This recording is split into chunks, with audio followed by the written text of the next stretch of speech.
Eh bien, bonsoir. En principe, nous sommes en direct. Vous êtes en direct, chers amis internautes, avec l'équipe rédactionnelle à travers le personnage que je suis, d'Auxerre TV.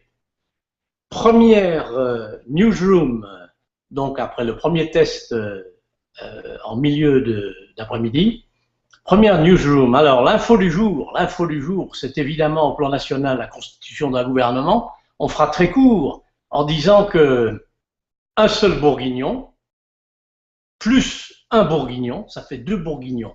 Donc Arnaud Montebourg est ministre de l'économie et le maire de Dijon, François Rebsamen, devient, lui, ministre du Travail, de l'Emploi. Voilà.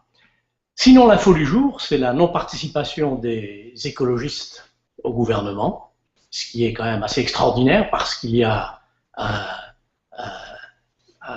un poste à plein temps, un ministère, et avec un beau nom, le ministère de l'écologie. Et c'est Ségolène Royal qui en hérite, du fait de la non-participation d'Europe Écologie Les Verts. Une faute politique selon Daniel Cohn-Bendit.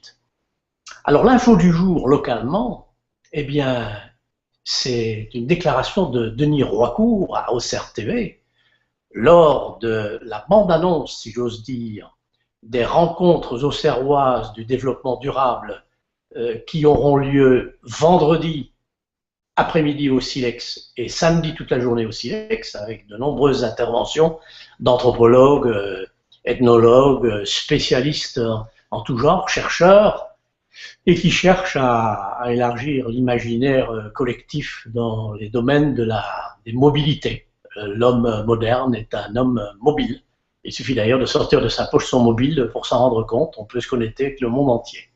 Alors, cette info, Denis Roicourt, premier adjoint au maire d'Auxerre, Guy Ferrez, écologiste, et celle-ci.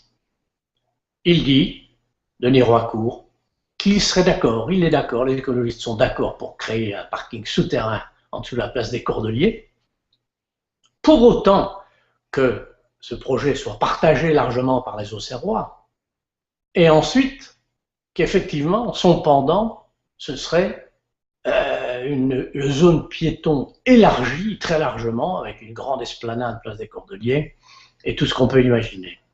Ça, c'est un premier point quand même qui n'est pas négligeable.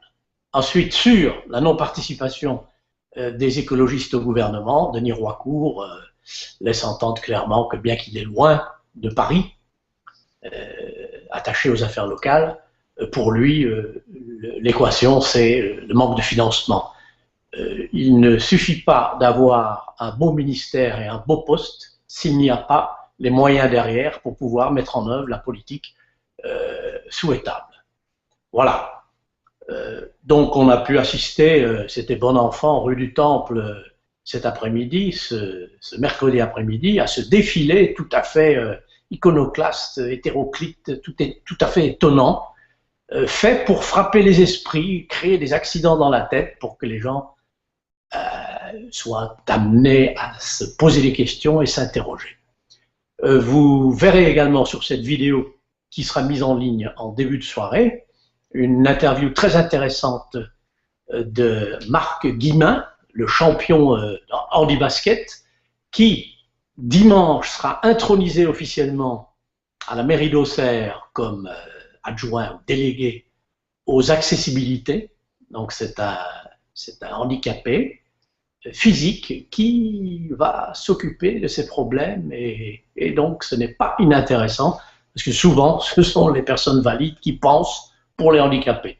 Ici, on ne pourra pas le dire.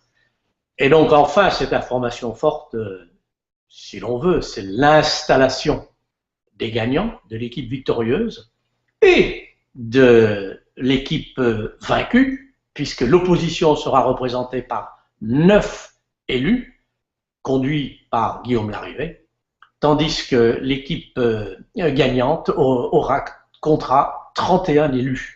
Donc ça se passe, l'installation, dimanche matin. D'ici là, vendredi soir, Tours-Auxerre. Auxerre, après une victoire à Créteil à l'extérieur et un bon nul à domicile contre Troyes, va essayer de refaire un coup à Tours, Tours qui joue la montée en Ligue 1. Voilà, il fait chaud, il fait orageux, même temps demain. Écoutez, bonne soirée, bon match PSG-Chelsea, et on va dire, allez PSG, et non pas par ego tête de veau, puisqu'on est à Auxerre.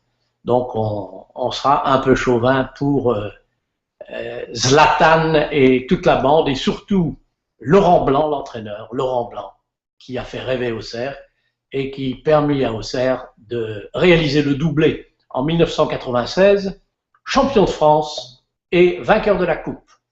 Bonne soirée à tous et à bientôt pour une prochaine Newsroom.